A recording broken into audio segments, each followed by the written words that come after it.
Bom dia, boa tarde, boa noite. Como vai sexto ano? Eu espero que todo mundo esteja muito bem.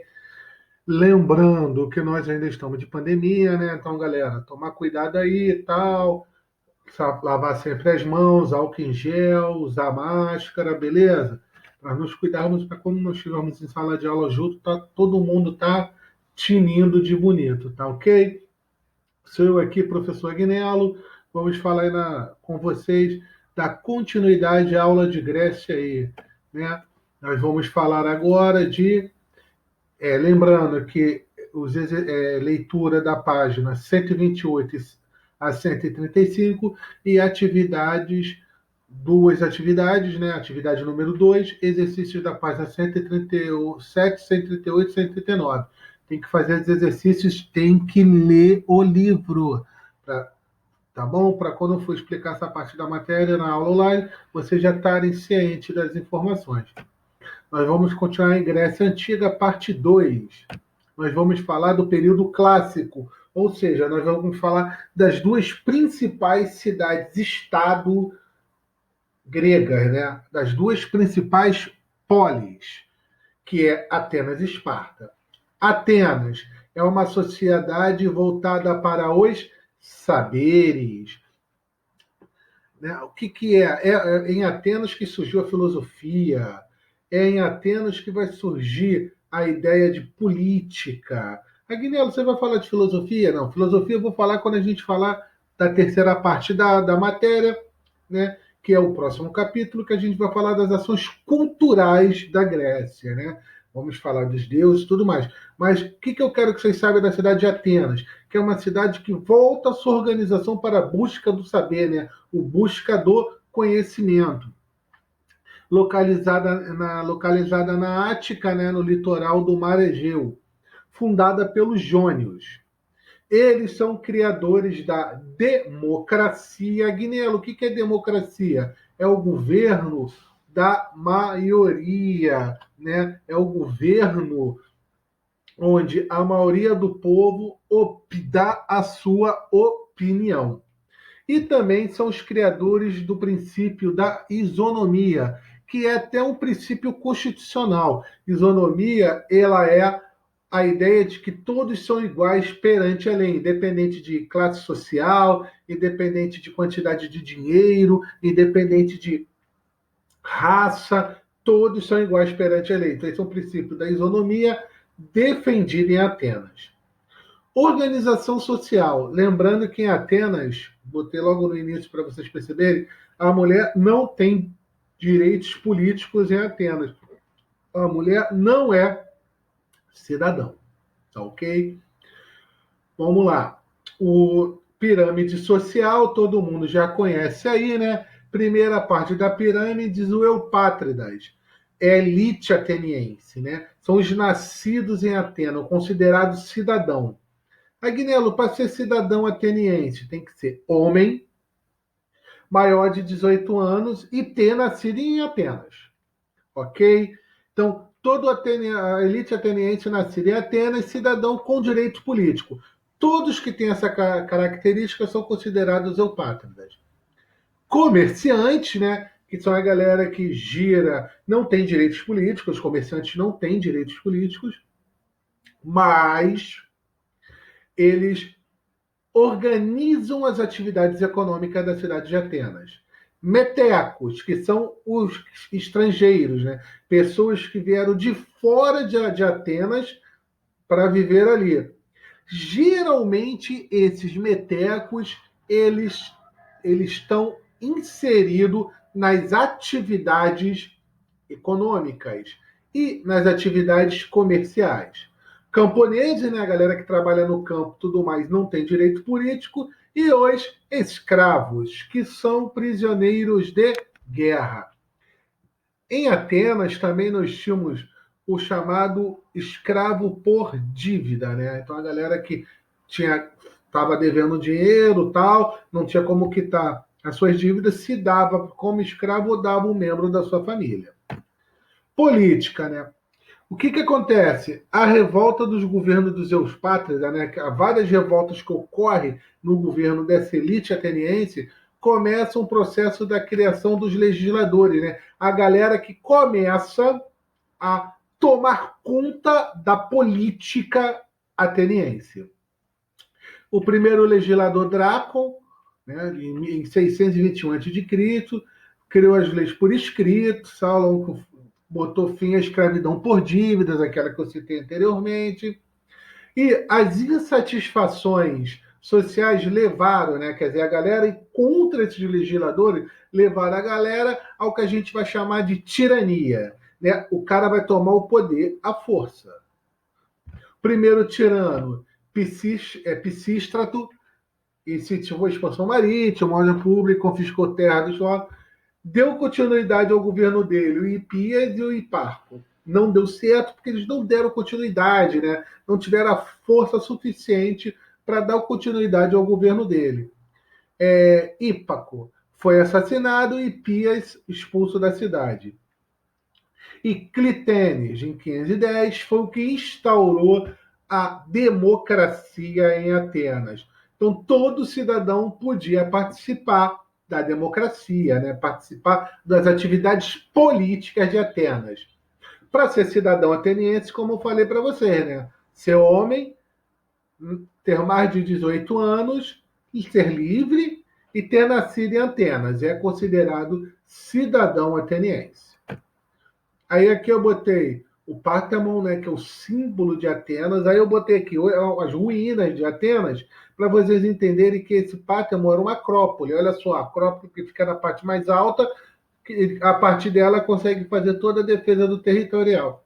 E aqui é o mapa onde a Atenas ficava. Se você verificar bem, Atenas ficava na parte continental do continente grego, né? Na parte verdinha aqui. Tá ok? Organização política de Atenas. Gente, primeiramente eu queria que vocês entendessem que Atenas tinha o que a gente chama de democracia direta.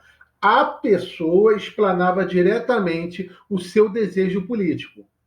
Como é que isso funciona? Aqui no Brasil hoje, nós temos uma democracia indireta. Por que indireta? Nós votamos em deputados e senadores que nos representam no Congresso. Na direta, não. Nós mesmos nos representamos nas atividades políticas. Nós temos 4 grupos que organizam a sociedade, organizam as atividades políticas em Atenas. O primeiro, a Bulê, também chamado de Conselho dos 500, né? 500 cidadãos que faziam projetos de lei, né? Eles criavam as leis.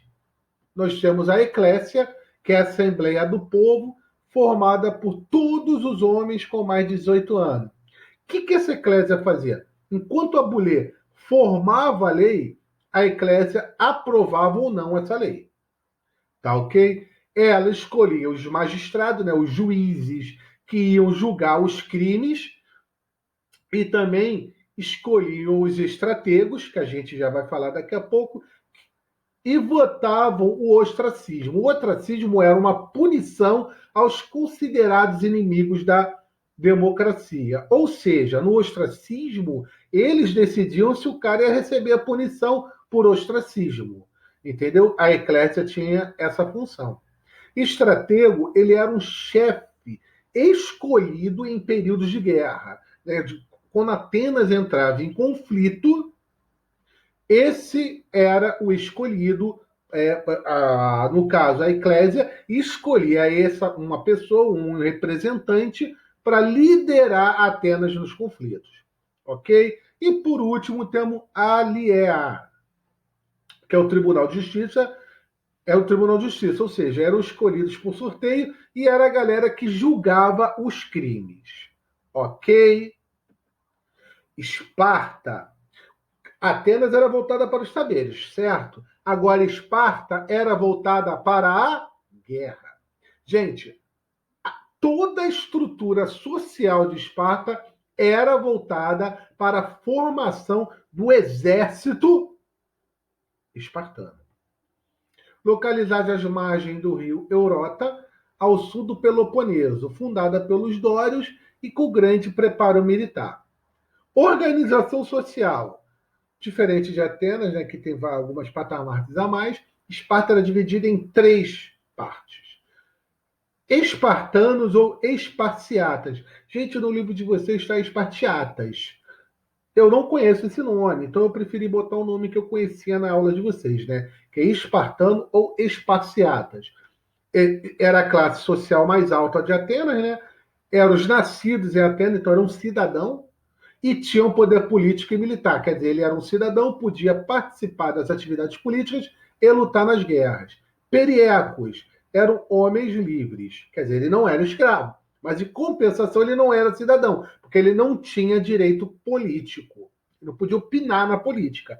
Então, ele era aquela pessoa que se dedicava às atividades comerciais. E, por último, os zilotas, que são os camponeses e os escravos. Geralmente, os camponeses não tinham direito político, ou que trabalhavam no campo, e os escravos eram aqueles descendentes diretos daqueles povos derrotados. Né? Lembrando que tanto os camponeses como os escravos eram servos do Estado. Né? O Estado podia fazer o que quisesse com ele. Aí eu botei uma curiosidade aqui em cima, ó, sobre as mulheres em Esparta. Gente, a mulher de Esparta não tem direito político, mas a Esparta é uma das poucas sociedades da antiguidade que dava um grande valor à mulher. Então a mulher tinha até uma preparação educacional, né, preparada exercícios físicos e tudo mais. Por quê?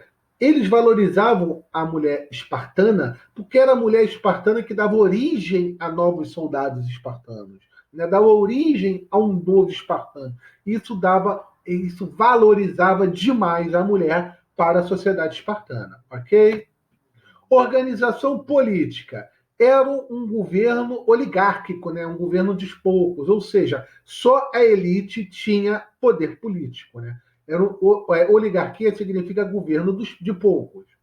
Só a galera mais rica, donos grandes proprietários de terras, que tinham esse grande poder. Lá eles tinham uma diarquia. Né? Nós tínhamos dois reis que comandavam tinha um comando religioso e militar de Esparta, os dois. Os dois tinham esse comando. Temos a Gerúsia, que é o Conselho dos Anciões, composto por 28 anciões, né, com mais de 60 anos. Essa Gerúsia criava as leis, julgava crimes e decidia a participação ou não dos espartanos nas guerras. Né? A verdade é que eles criavam lei, mas eles não aprovavam essa lei. Né? Era outro grupo, que era a Ápela, que era o grande conselho, que era um grande conselho dele, uma grande assembleia, formada por todos os cidadãos espartanos com mais de 30 anos. Porque com mais de 30 anos, o espartano era considerado cidadão.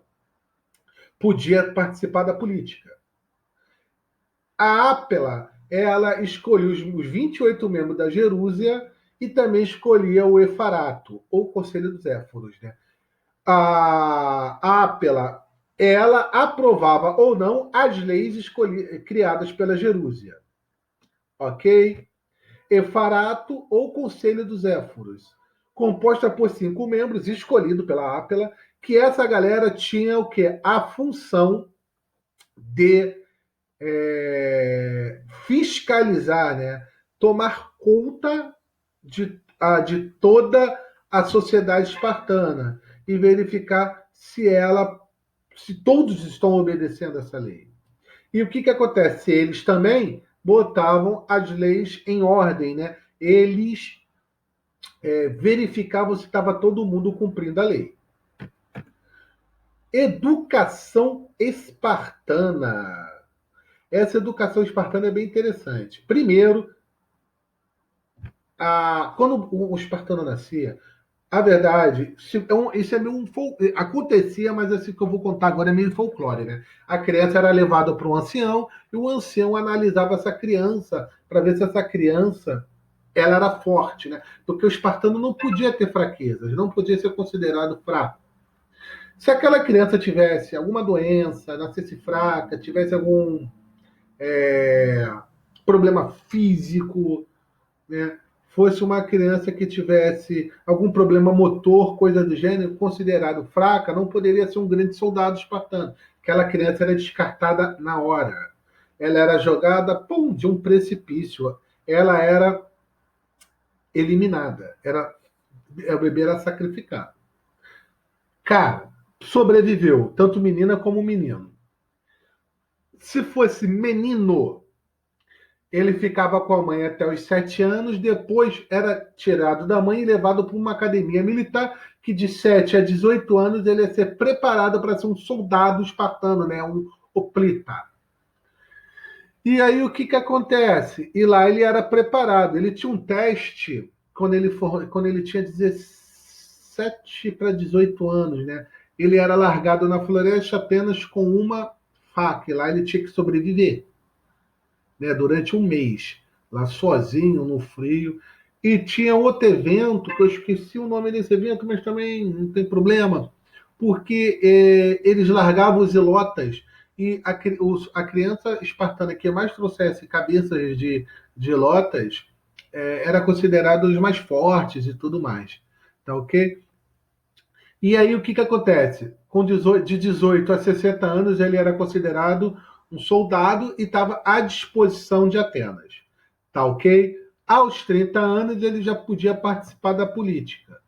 Com 18 ele podia casar, tá? Mas com 30 anos ele podia participar da política.